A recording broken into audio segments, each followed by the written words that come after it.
everyone, it's Michelle Lupton here, and I'm going to be showing you today how I made this card. I'm actually going to be remaking this card in the video today, and I'm using this stamp set from Polkadoodles, which is called Ho Ho Holly.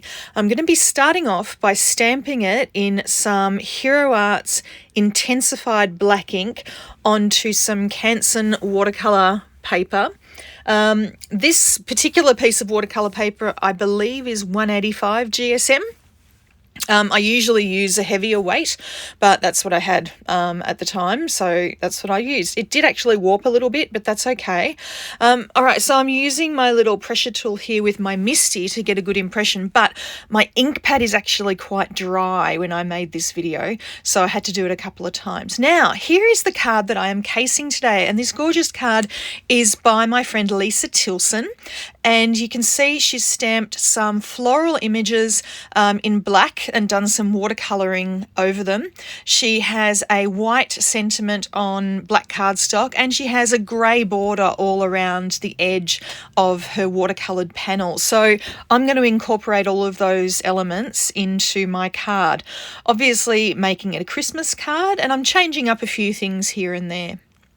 So I've got my images stamped. I stamped them a few times to get them nice and intense black. And now I'm adding some colour, a rainbow of colour, using some zig markers. So I didn't want to colour straight onto the images. I wanted it to be a little bit more spread out than that. So I've just coloured onto my non-stick craft mat here, and then picked up the colour with a water brush.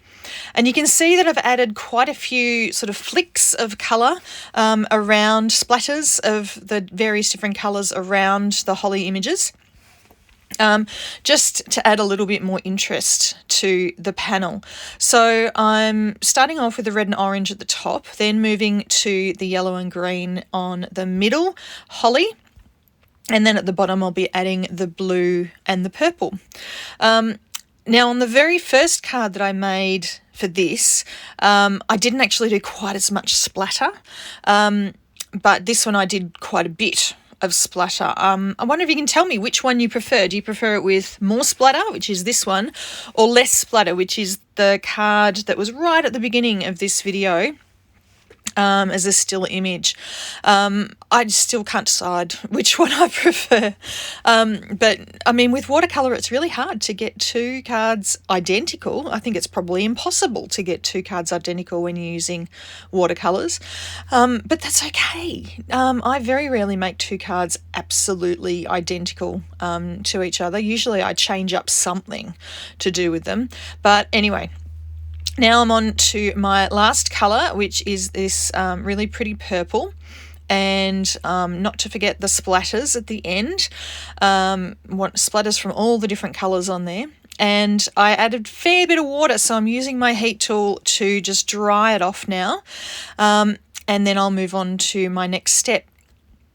So I decided that I wanted a little bit of more definition around the edge of my images. So I just grabbed some Copic markers that were slightly darker than the zig markers that I used, and I'm just tracing over the outer edge of the image with the matching Copic colour to the ink. I'm not entirely sure that I grabbed exactly the same colours as I did in the first card, because the first card I made a couple of weeks ago. But again, I'd never make two cards absolutely identical. There's always something different about them.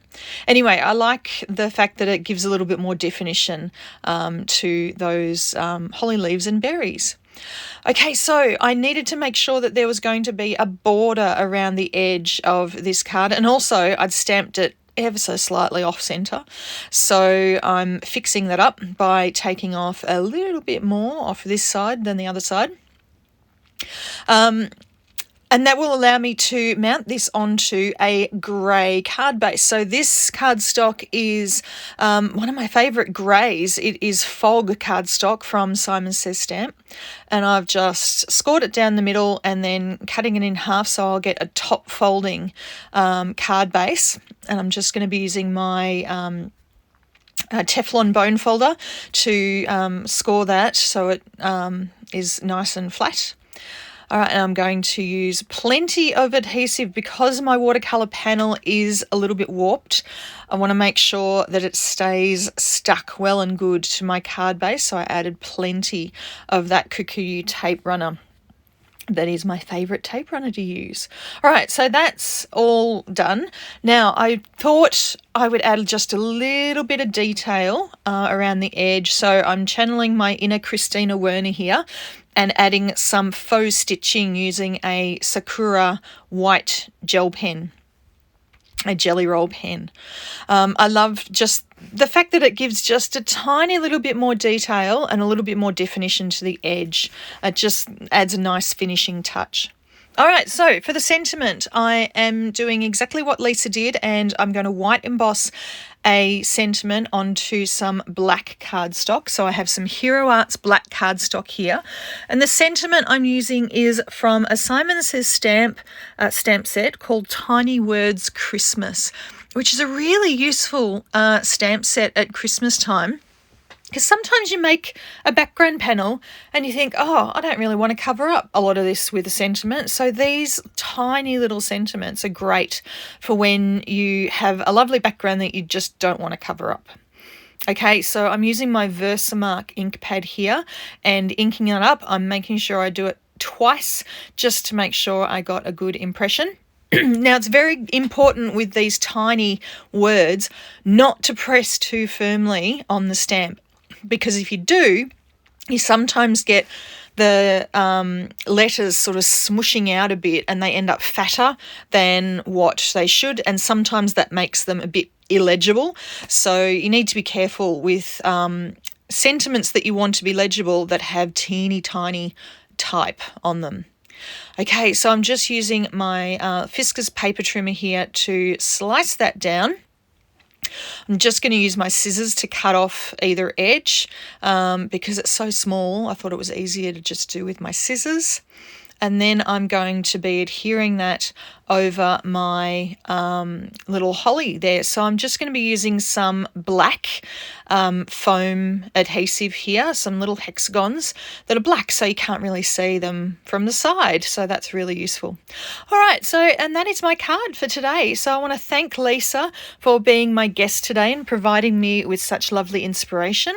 And I want to thank you all for coming and spending some time with me today.